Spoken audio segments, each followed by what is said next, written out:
일본 북큐슈에 자리한 오이타항. 이것은 옛부터 규슈에서 혼수 지역으로 향하는 중요한 관문이었다.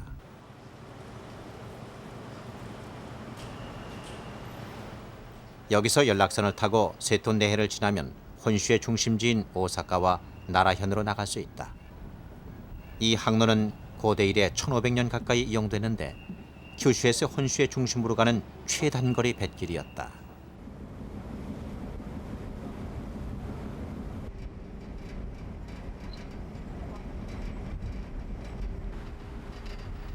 오이타항을 출발한 연락선은 일본 열도 안에 받아 세톤네해로 접어들었다. 저는 지금 오이타에서 고베로 가는 여객선에 몸을 실었습니다. 이곳은 바로 세도네해라고 하는 바다가 있는 지역이 되겠습니다.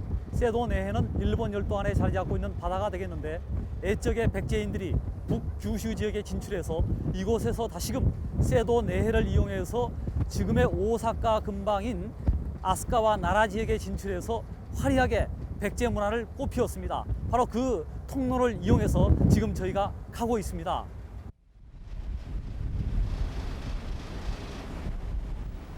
거친 풍랑을 막아주는 더없이 안전한 항로인 세토네해. 규슈에서 혼슈의 중심부 쪽으로 440km에 달하는 세토네해는 규슈를 개척한 백제인들이 더 넓고 기름진 동쪽의 땅으로 향하기 위해 지났던 바다였다. 그들은 이 바닷길을 통해 고대 일본의 중심지 나라 지역으로 들어갔던 것이다.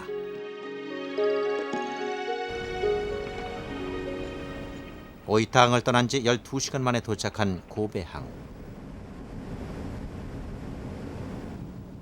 세토네해 동쪽 끝에 위치한 고베항은 푸르스름한 새벽으로 깨어나고 있었다. 백제인들은 그 옛날 미명 속에 잠들어 있던 일본 열도에 이런 신선한 기운으로 다가서지 않았을까.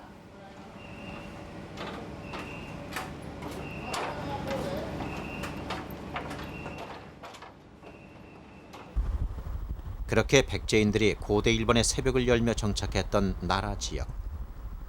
나라 지역은 일본을 최초로 통일한 야마토 정권의 중심지였고, 또한 국가로서의 틀을 만들어 주었던 아스카 문화가 싹튼 고대 일본의 심장부였다. 나라라는 지명의 어원은 국가를 뜻하는 우리말인 나라에서 나왔다는 학설이 있는 것처럼, 나라 지역은 고대의 한반도 문화와 깊은 관계가 있다. 그리고 고대에서 나라 지역의 범위는 통상 일본 열도의 중앙부에 있는 나라 분지를 중심으로 지금의 오사카와 나라현 일대를 말하고 있다.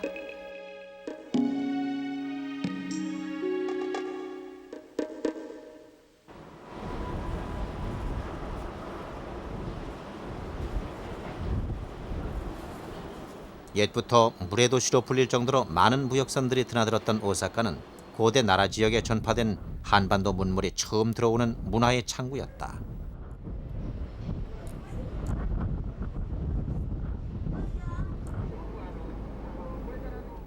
이런 이유로 오사카는 지금까지도 일본 상공업의 중심지로 남아있다.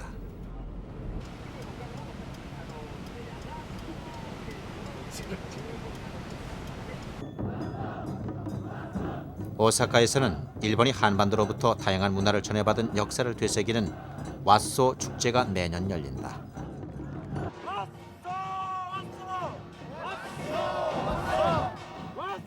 여기서 왓소 축제의 왓소는 바로 우리가 왓소이다라는 뜻이 담긴 순수한 우리말이다. 이 왓소 축제 행렬에는 우리의 시선을 끄는 백제인들이 등장하고 있는데, 바로 일본의 고대 문화를 전해준 오경 박사 왕인을 비롯해 아직기, 다냐이 같은 백제 학자들이다.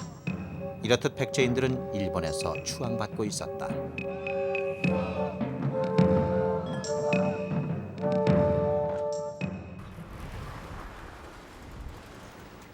오사카는 백제에 대한 어떤 기억을 간직하고 있는 것일까? 백제의 자취는 오사카 일대의 지명에서 쉽게 찾아볼 수 있다.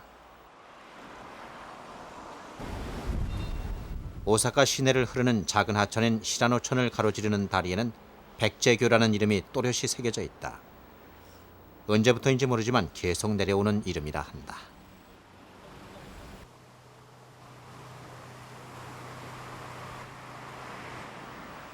그리고 이 백제교 부근의 도로 위에 설치된 육교의 이름 역시 백제가 표기된 남백제 보도교이고 오사카 도심에 위치한 화물역의 이름 또한 백제역이다. 이는 와서 축제의 주인공이 백제인이듯 오사카에 정착한 백제 사람들의 흔적으로 생각할 수밖에 없다. 이곳이 바로 오사카시에 소재한 백제역입니다. 백제역이라고 하는 화물 열차역 이름은 이 부근에 백제 마을이 자리 잡고 있었기 때문에 마을 이름에서 연유한 것으로 보고 있습니다. 바로 이것은 이 오사카 일대 백제인들이 대거 거주했고 그들이 남긴 문화의 영향력이라든지 감화력, 이것이 지금까지도 일본 사람들에게 인상 깊게 전하고 있다는 것을 암시해주고 있습니다. 지난 1963년부터 문을 연 백제역. 그 이름은 1000년 넘게 백제 사람들의 거주지였던 백제 마을이 역 주변에 있었다는 데서 붙여졌다고 한다.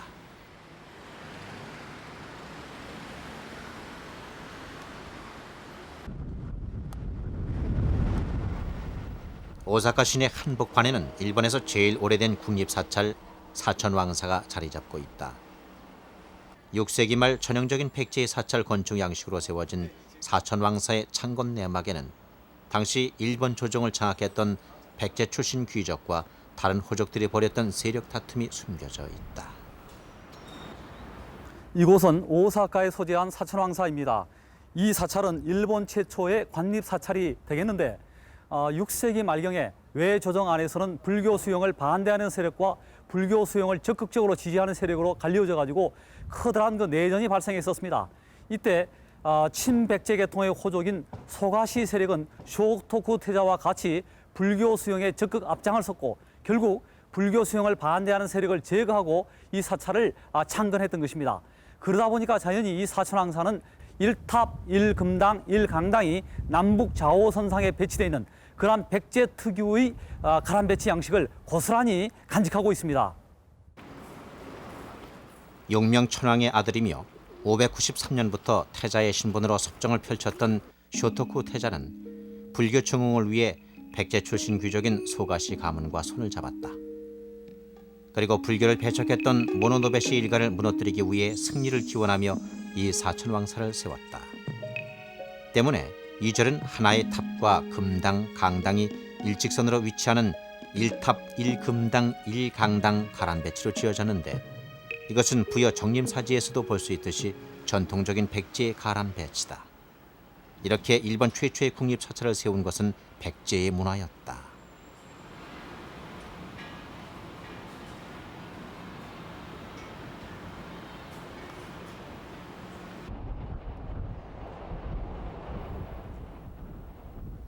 불교 유적뿐만 아니라 오사카 곳곳에는 잘 알려지지 않은 백제인들의 흔적도 남아있다. 오사카의 도심 남쪽에 자리한 작은 납골당에는 아주 오래된 묘가 하나 있다. 이 무덤의 주인은 춘자희, 일본식 이름으로 하루코라는 여인인데 그녀는 일본에 건너온 백제인의 후손으로 일본 환무천황의 부인이 되었다. 그런데 이 환무천황의 어머니 또한 신잎이라는 백제 여인이었고 어머니의 교육에 감동을 받으며 자란 환무는 그 자신도 후에 백제 여인을 아내로 맞이한다. 시어머니와 며느리 모두 백제인인 셈이다.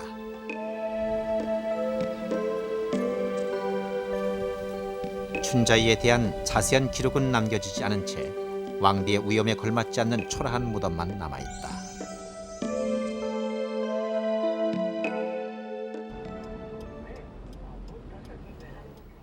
고대 일본의 중심지 나라의 한 부분이었던 오사카 지역에는 백제 사람들 스스로 세운 사찰이 많았다고 전하는데 그중 하나가 오사카부 히라카다시에 있는 백제사다.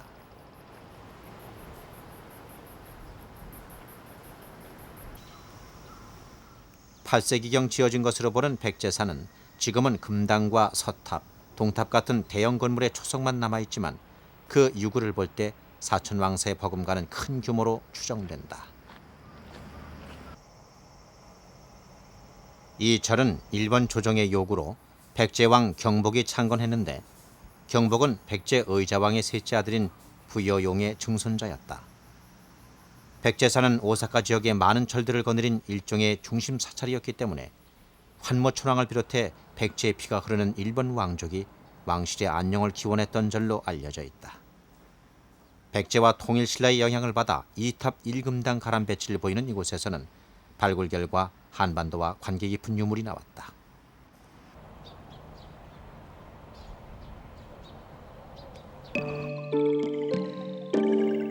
이 백제사 터에서는 화동계진이라는 동전 몇 잎이 발견됐다. 708년 일본 최초의 구리광산이 발견되자 일본은 연호를 화동으로 바꾸고 그것을 기념하기 위한 화폐인 화동계진을 만들었는데 그 구리광산은 한반도에서 이주한 사람들이 개발한 것이다.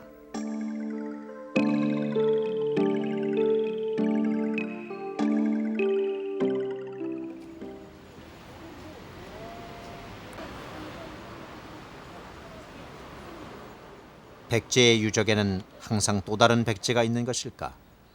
백제인이 세운 백제사 옆에는 백제왕 신사가 자리 잡고 있다. 이것은 백제사가 창건된 후 당시 일본에서 활동했던 백제왕족의 후손들이 그들의 선조인 백제왕들을 모시는 제사처였다.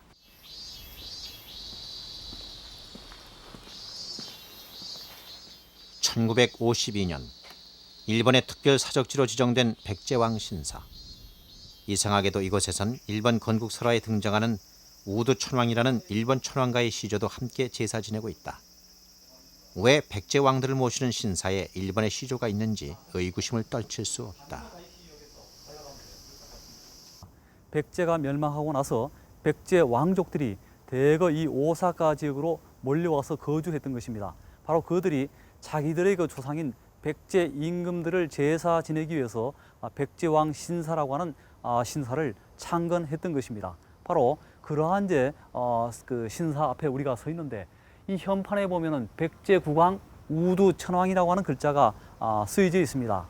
여기서 이제 우두라고 하는 것은 소우자에다가 머리 두자가 되겠는데 이것은 아마 여러 가지 해석을 가능하게 하지만 일본의 그 건국 설화에 보면은 스사노 노미코도라고 하는 이제 천신이 한반도 지역에 와가지고 바로 소시모리라고 하는 지역에서 거주하다가 일본 열도로 건너간 것으로 되어 있습니다.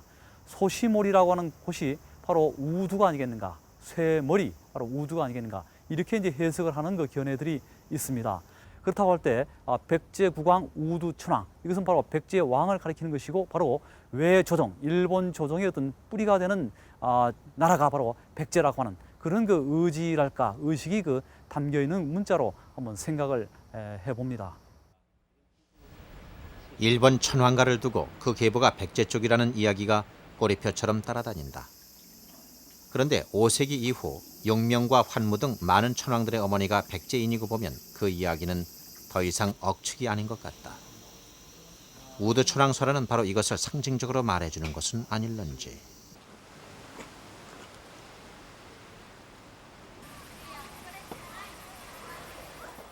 오사카 도심과 교토의 중간 지점인 시라카다시에는 우리에게 친숙한 이름의 공원이 있다. 왕인공원. 시민들의 휴식 공간인 이곳의 이름을 백제의 오경 박사였던 왕인의 이름에서 따온 이유는 어디 있을까?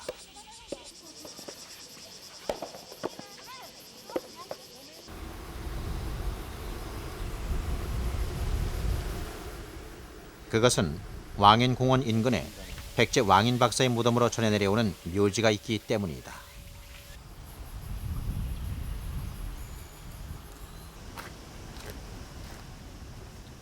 왕인 박사 묘는 불과 몇 년 전까지만 하더라도 방치되어 있었습니다.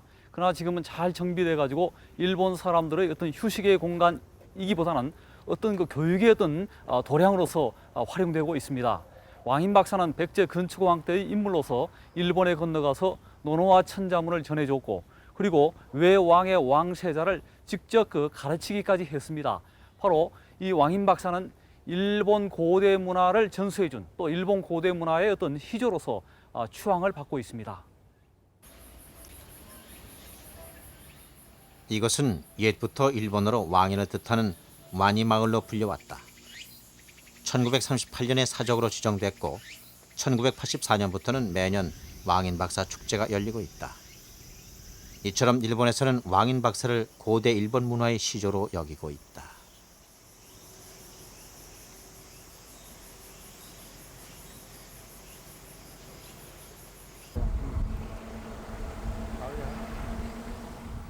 왕인 박사의 출생지는 전남 영암의 월출산 자락으로 알려져 있고 그에 대한 전설에 따라 월출산 아래에 왕인 사당을 지어놓았다.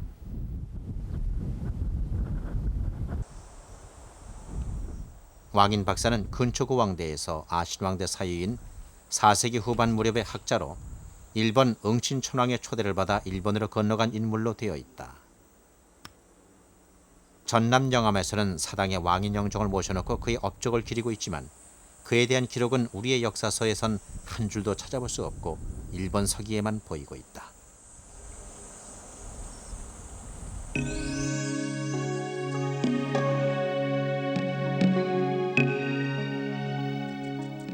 왕인보다 먼저 일본에 갔던 백제학자 아지키의 추천으로 일본에 건너와 태자의 스승이 됐다는 기록이 실려 있다.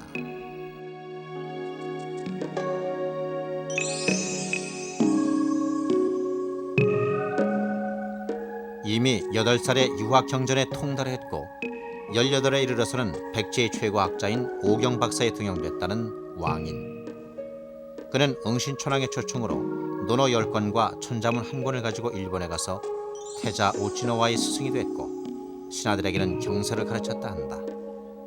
일본의 유학의 이념을 전파해 국가의 틀을 갖추게 한 것이다.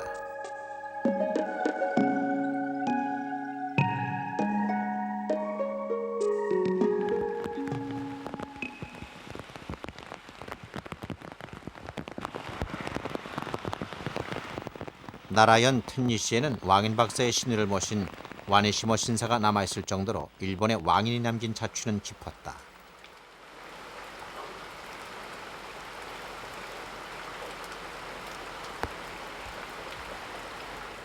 태자와 신하들에게 바른 통치의 덕목을 가르치고 새로운 문명을 전한 그를 일본인들이 문화의 시조로 추앙하는 것은 당연한 것인지 모른다.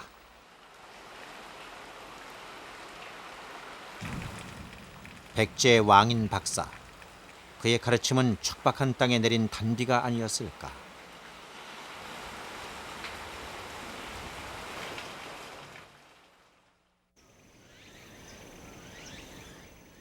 오사카부의 조그만 도시인 히비키노시. 이곳은 일본 고대 문화의 발상지 나라현의 아스카촌과 가깝다고 해서 가와치 아스카로 불렸던 지역인데 이 히비키노시 외곽 작은 마을에는 그 가와치 아스카를 통치했다는 한 백제 왕의 자취가 서려 있다. 아스카베 신사, 바로 백제 무령왕의 아버지 곤지왕을 기리는 곳이다. 곤지는 백제 한성시대의 마지막 왕이었던 계로왕의 동생이었는데 중국으로부터 정로장군 좌현왕을 제수받은 인물이다. 이것은 당시 백제 왕족으로는 최고의 위치였다.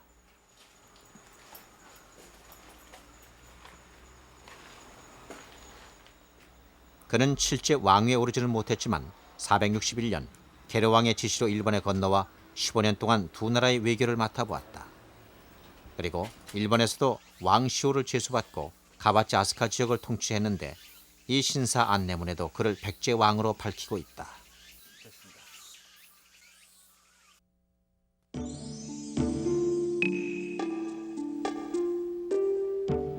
가와치 아스카 땅을 개척하고 다스렸던 곤지왕. 그는 웅진으로 천도한 문주왕을 돕기 위해 백제로 들어가 얼마 후 반란을 일으킨 해구에게 암살당하고 만다. 아스카베 신사가 있는 히비키노시, 즉 가와치 아스카 땅은 곤지왕과 많은 백제 귀족들이 세력을 이루고 살았던 땅으로 전한다. 그 사실을 뒷받침하는 증거는 바로 아스카베 신사 위쪽 야산에서 발굴된 간넌즈카 고분이다.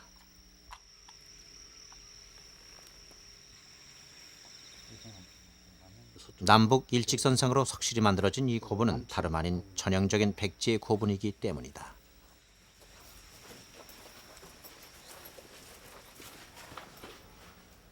무덤에 연도라는 통로를 내고 시신을 안치하는 공간을 돌로 꾸미는 것은 이른바 횡혈식 석실분인데 이것은 백제의 중앙묘제였다.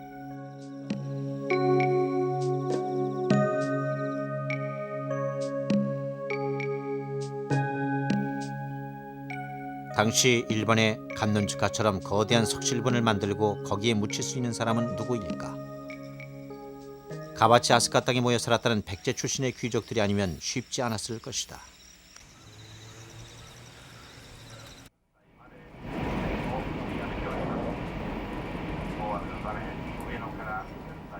오사카를 뒤로하고 고대 일본의 서울이자 아스카 문화의 발상지 나라현 아스카촌으로 향했다.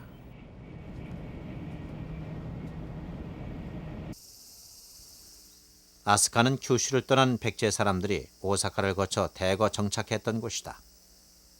넓은 나라 땅에서도 유독 이 아스카에 백제인들이 모여들었던 이유는 무엇일까? 사람들은 이곳의 지형이 우리나라 부여의 산세와 너무도 닮았기 때문이라고 한다. 옛부터 편안히 쉴 수 있는 곳이라는 안숙, 찬란함을 뜻하는 비조, 명일향으로 쓰여진 아스카. 그 중에서 안숙이라는 표기는 규슈를 떠나 세톤네해를 지난 백제인들이 또다시 아스카천을 거슬러 오르는 고달픈 여정 끝에 도착해 편하게 잠을 잔 곳이라 해서 붙은 이름이라 한다.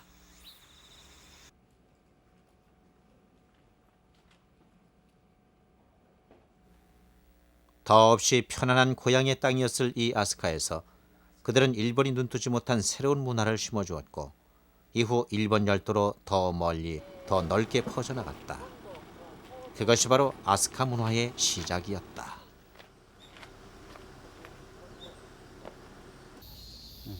이 아스카 지역의 그 일본 고대 문화에 끼친 백제 문화의 영향을 좀 말씀해 주시고 또 관련 대표적인 유적을 좀 말씀해 주시면 고맙겠습니다. 飛鳥は5世紀の後半に渡来の人々が百済から渡ってきます。でその人たちをはじめとして、何度も渡来の人々、これは韓国から見れば移住者あるいは移民であったと思うんでありますが、そういう人々によって、文化が伝えられました。当然飛鳥にもそれを受け入れるだけの下地があったわけでありますけれど、そこにですね新しい行政の組織によります政治というものが入ってきたんだろうと思います。で、当然、これまで、日本にはなかった仏教も伝わってきました。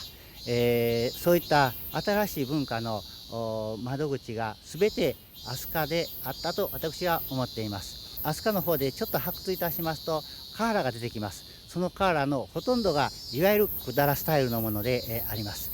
飛鳥寺の背景には百済というものが大きくあったということが考古学的にも証明されます。 아스카 문화의 상징이라 할 수 있는 아스카사. 609년 백제의 승려와 목수들을 초청해 지은 이 사찰은 백제 출신 귀족이자 아스카 시대 최고의 권력자인 소가노 우마코가 창건했다. 아스카사는 아스카 지역의 중심지가 되는 곳이고 6세기 중반 이후에 백제로부터 불교 문화가 이 아스카 지역에 전래되어 가지고 화려하게 문화가 꽃을 피웠습니다. 바로 그 진원지가 되는 도량이 이 아스카사입니다. 아스카사에는 608년 완성됐다는 석가열의 동상인 아스카 대불이 남아있다.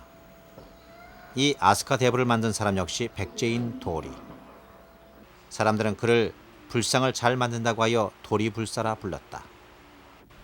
일본 서기에도 아스카사의 불상이며 불탑, 회랑을 모두 백제에서 건너온 기술자들이 직접 만들었다고 전하는데 아스카에서 처음으로 세워진 백제 사찰이었다.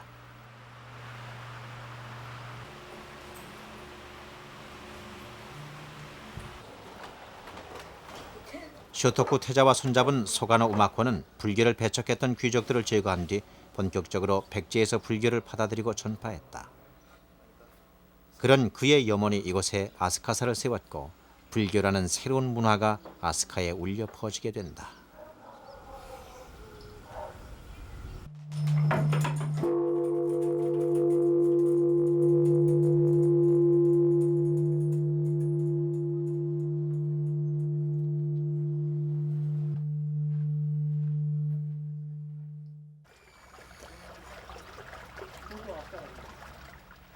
아스카사 한쪽 옆에 서 있는 조그만 돌무덤 하나가 눈길을 끈다. 이 무덤은 소가노 우마코의 후손인 소가노 이루카의 머리 무덤으로 전해오고 있다. 백제 계통의 호족인 소가노 우마코에 의해서 창건된 아스카사 옆에는 작은 무덤이 하나 자리 잡고 있습니다. 이 무덤은 바로 소가시 가문의 그 마지막 권력자였던 소간호 이륙가의 그 무덤으로 전해지고 있습니다.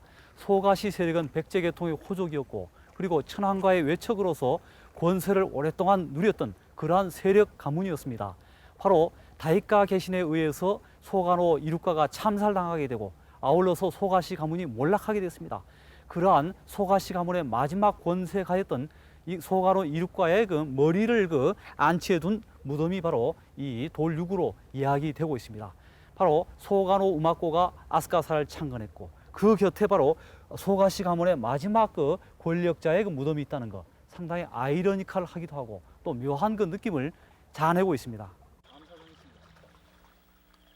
소간호 우마코가 창건한 아스카사 옆에 초라하게 묻혀있는 소가시 가문의 마지막 권력자. 그렇게 소가시의 흥망성쇠가 모두 아스카사에 새겨져 있는 셈이다.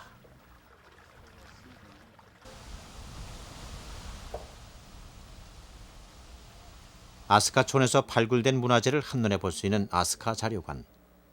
이곳에 전시된 아스카사의 와당들을 보고 있느라면 마치 백제 유물 전시관에 온 듯한 착각에 빠지게 된다.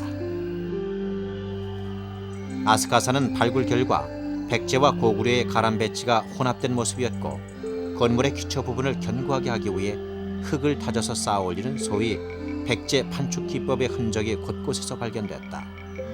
따라서 여기서 발굴된 와당은 모두 백제계 일색일 수밖에 없다.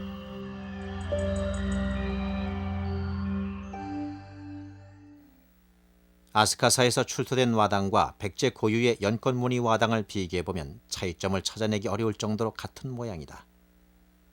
바로 아스카사가 백제인과 백제의 기술로 지어진 사실을 말해주는 유물이다.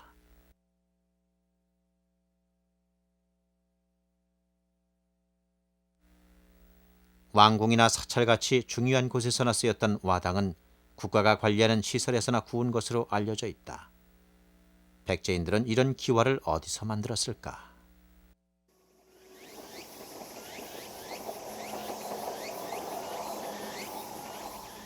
우리는 수소문 끝에 아스카촌과 인접한 시가현 요카이치시를 찾았다. 이곳에 옛부터 내려오던 큰 가마터가 있었고 지금은 그 자리에 절이 들어섰다는 소식을 들었기 때문이다.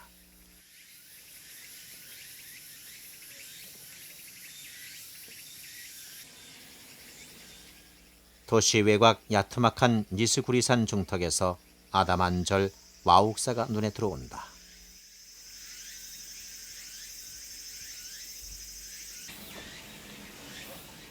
절의 이름으로는 드물게 기와 와자를 쓰는 와욱사. 이곳의 주지는 절의 대대로 전해 내려온다는 기와 몇 장을 조심스럽게 꺼내 보였다.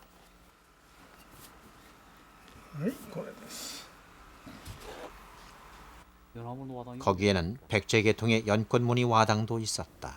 가지고 나오신 이 오래된 그 기와는 어디서 어떻게 구하셨습니까? この瓦の発見ですか。これはこの山のふもとのおそらく田んぼか畑から土地の人が発見してお寺へ持ってきたもんだと思います。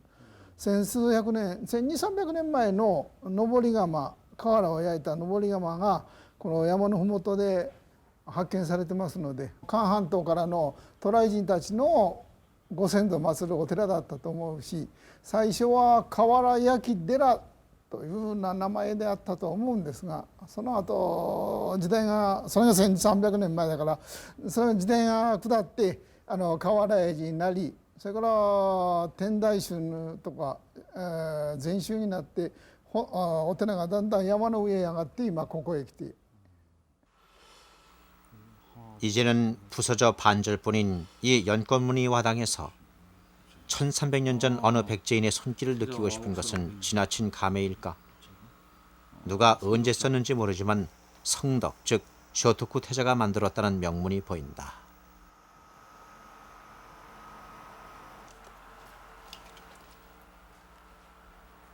고대에 있어 고급 문화의 상징이었던 와당이 다른 곳으로 전해질 때는 단지 그 기술만 전달되는 것이 아니라 그 기술을 가진 사람들도 함께 이주하는 것으로 보고 있다. 1300년 전 와욱사 주변에 있었다는 가마터에서는 많은 백제의 이주민들이 백제에서 굽던 그대로 기와를 굽고 기와들은 아스카로 전해져 아스카를 수놓았을 것이다.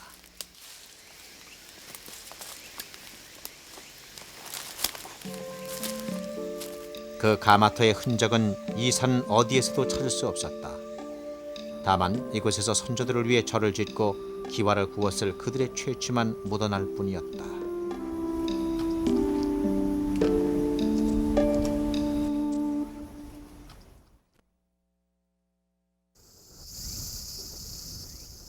지난 1970년 일본 국회는 아스카촌을 일본에서 가장 소중한 곳으로 정하고 아스카 문화재 보호법을 제정했다.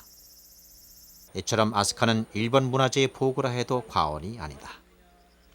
아스카는 추고 천왕이 즉위한 서기 593년부터 710년까지 당시 일본의 수도였기 때문에 특히 많은 왕릉과 고분이 모여 있는 곳이다.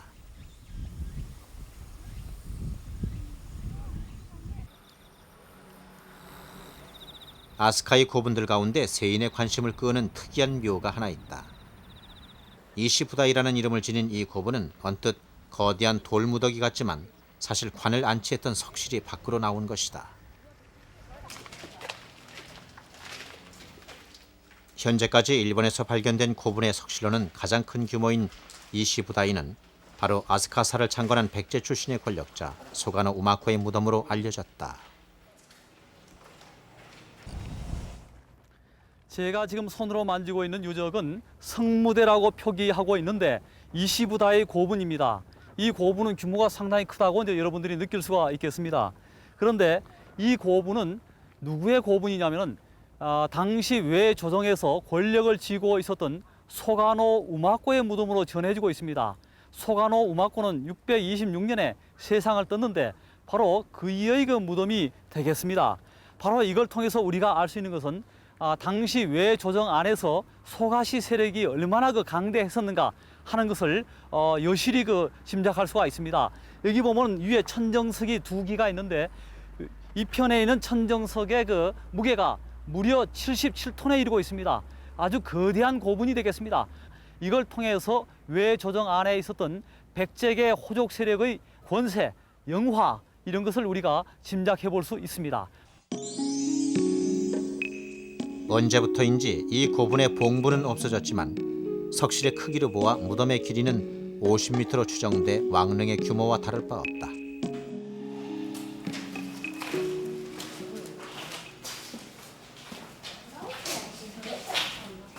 당시 섭정을 했던 쇼토쿠 태자와 뜻을 같이 한 소가노 우마코는 불교 수용을 반대했던 세력들을 제거한 뒤 일본 조정의 실력자로 급부상한다.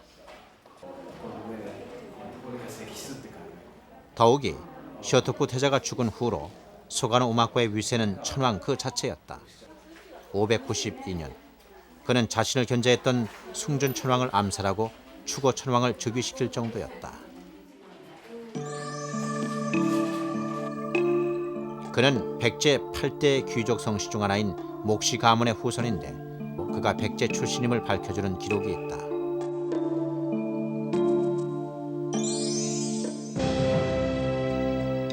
아스카사의 기둥을 세우는 날 소가노 우마코는 백제 옷을 입고 기뻐한 것이다. 아울러 일본에서 백제 문화가 선망의 대상이었음을 확연히 보여주는 대목이기도 하다.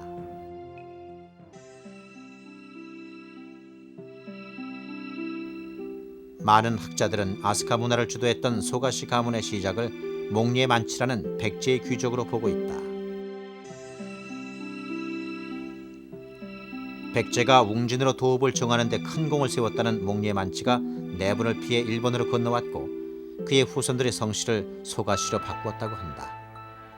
소가시 권세의 시작은 소가노 이나메가 두 딸을 훈명천황대로 보내면서 시작돼 그의 아들 소가노 우마코를 거쳐 소가노 이루카까지 이어졌다.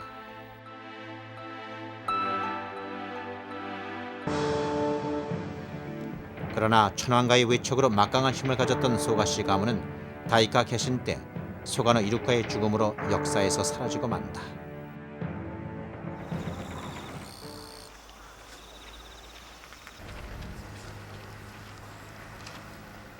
그들의 영화는 잊혀져 돌무더기와 수총만이 남았지만 백제에서 불교를 받아들이고 일본의 새로운 문화를 꽃피웠던 소가시, 그들은 분명 아스카의 백제인들이었다.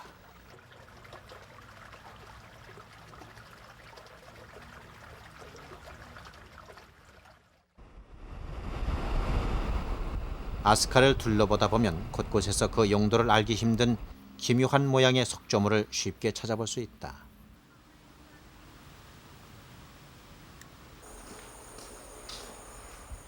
그 중에서도 아스카촌 구릉에 나뒹구는 거대한 돌에는 귀신의 변소라는 희한한 이름이 붙었다.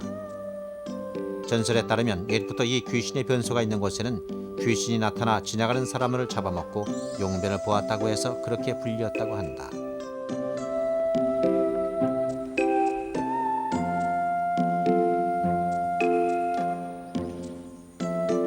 그리고 그 옆에는 귀신의 도마라는 평평한 돌이 누워있는데 여기에서 귀신이 사람을 올려놓고 요리해 먹었다는 것이다. 1000년 넘게 내려오는 이 전설의 돌은 주변의 고분이 파헤쳐지면서 밖으로 나온 석시의 뚜껑과 밑부분으로 밝혀졌다.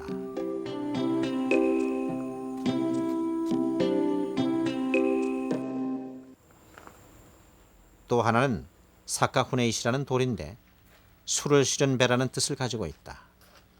옛부터 이 아스카에 살고 있는 어느 부자가 술을 빚기 위해 만든 돌이라는 이야기가 있지만 완전한 모양으로 남아있지 않아서 술이나 기름을 짜는 용도로 사용되었을 것이라는 추측만 할 뿐이다.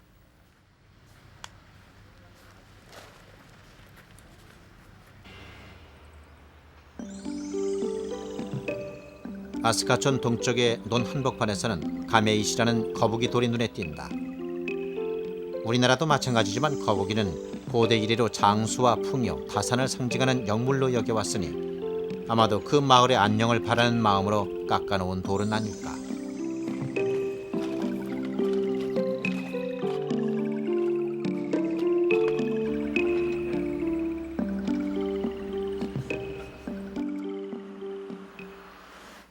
쇼토쿠 태자가 창건한 7개의 사찰 중 하나인 다치바나사.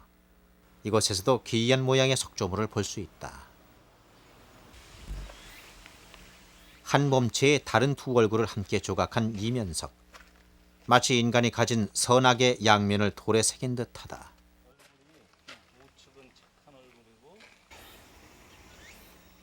다치바나사 한켠에는 특이한 모양의 탑, 심초석자리가 남아있다. 그 모습이 마치 감귤을 닮았다고 해서 이 절의 이름이 귤사, 즉 다치바나사로 불리게 됐다.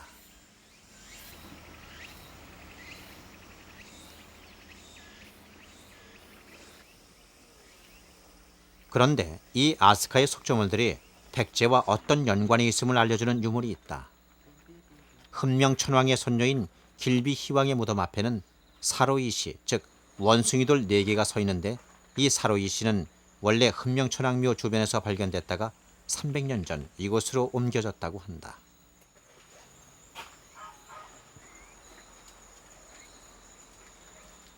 주로 왕의 무덤이나 사찰 같은 곳에서 발견된다는 원숭이 모양의 돌. 그렇다면 이곳 아스카 사로이시의 원형은 어디에서 찾을 수 있을까?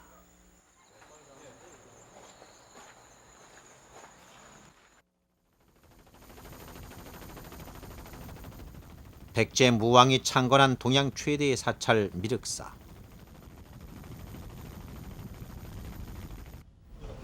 이 미륵사 탑의 왼쪽 귀퉁이에서는 조그만 석조물을 하나 볼 수 있는데 그 모양이 아스카의 사로이시와 너무도 흡사하다. 미륵사 원숭이 석상. 백제에서는 원숭이를 미지의 세계로 인도하는 신으로 여겨 원숭이 석상을 사찰에 세워 구도의 길을 안내하게 했다. 이 원숭이 석상은 많은 백제인들이 일본 아스카에 정착하면서 수준 높은 석궁 예술과 함께 전파돼 왕릉 앞에서는 왕의 사후 세계를 인도하고 절에서는 구도의 길을 안내했던 것이다.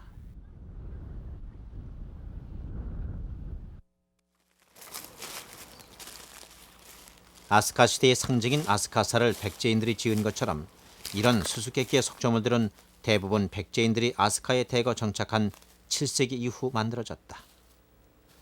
이렇듯 백제는 아스카 시대의 밑거름이 되어 일본 역사를 바꾼 찬연한 아스카 문화를 일구어냈다. 飛鳥時代というのは日本の歴史の中で見ますと国際的な性格を帯びているわけです。つまり日本という国が東アジアの中での国際的性を帯びた位置にあったということが明らかに言えるものであります。でそういう意味で日本の文化の中のスタートの大きな原点になっているわけなんでありますが、そういった意味で日本の歴史の中で飛鳥というものは大変重要な位置を占めているものであろうと思います。 아스카촌 남쪽에는 시노쿠마라는 지명의 마을이 있다. 이곳엔 백제인 아지사주를 모시는 오미야시 신사가 있는데 이 시노쿠마 땅은 409년 백제에서 건너온 아지사주라는 인물이 정착한 이래 수천 명의 백제인들이 살았다고 전해지는 곳이다. 이곳은 그 아스카의 히노쿠마 땅에 소재한 오미야시 신사입니다. 이 오미야시 신사의 그 제시는 5세기경에 백제 땅에서 건너와 가지고 이 일대를 개척했던 아지사주라고 하는 인물이 되겠습니다. 아지사주와 그를 따라왔던 백제인들은 이 히노쿠마 땅에 정착해서 선진 문물을 전수해주고 이 지역을 대거 개척해 나갔던 것입니다. 그런데 제 옆에 보면 이제 생과천왕과 관련된 궁터 유적이 남아 있습니다. 생과천왕 밑에 보면은 히노쿠마라고 하는 이제 글자가 새겨져 있는데 바로 생과천왕을 히노쿠마 천왕이라고도 부르고 있습니다. 바로 이것은 이 일대하고 생과천왕이 깊은 관련을 맺고 있다는 것을 암시해주고 있습니다. 바로 백제 사람들과 백제 문물과 그 속에서 생과천왕이라고 하는 인물이 탄생했고 또 성장해 나간 것으로 해석을 해볼 수가 있습니다. 생가천왕, 즉 선화천왕은 시노쿠마 왕이라고 불리는데 그가 시노쿠마 땅에서 성장했고 이곳에 왕궁을 지으면서 붙여진 이름으로 보여진다. 또 시노쿠마 땅에는 흠명과 천무, 문무 등 아스카 시대를 이끈 왕들의 무덤이 밀집해 있어 백제인들의 거주지였던 시노쿠마가 흠명천왕 이래 일본 왕실의 출신지임을 말해주는 것은 아닐런지.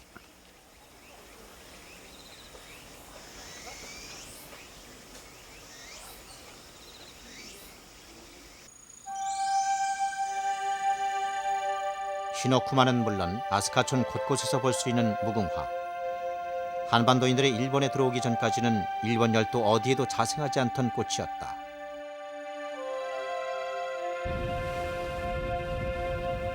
아스카를 개척한 백제 사람들도 그들이 가져온 무궁화를 보면서 떠나온 땅에 대한 향수를 달랬을 것이다.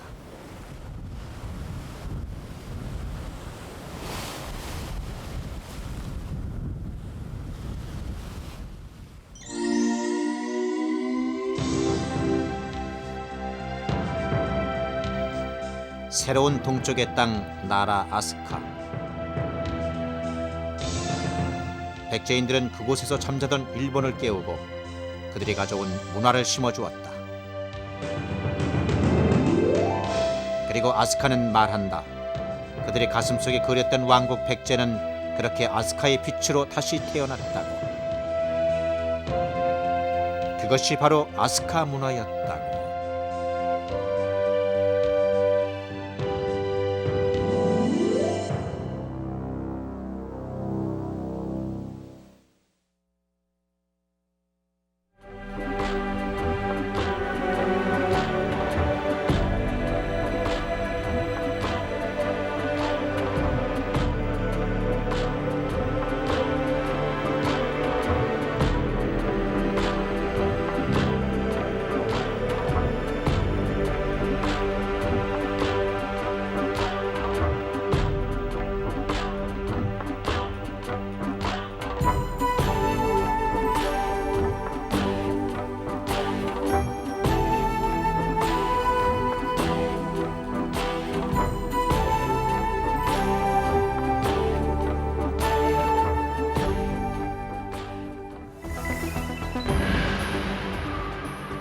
일본의 나라에서 문화를 꽃피운 백제인들. 동대사 대부를 주저하기 위해 일본 최초로 금광을 개발한 백제왕 경복. 백제 복신장군의 아들로 고대 일본 정치를 이끌었던 귀실 집사. 그리고 환무천왕의 어머니 고야 신리표. 그들은 일본에서 무엇을 했나?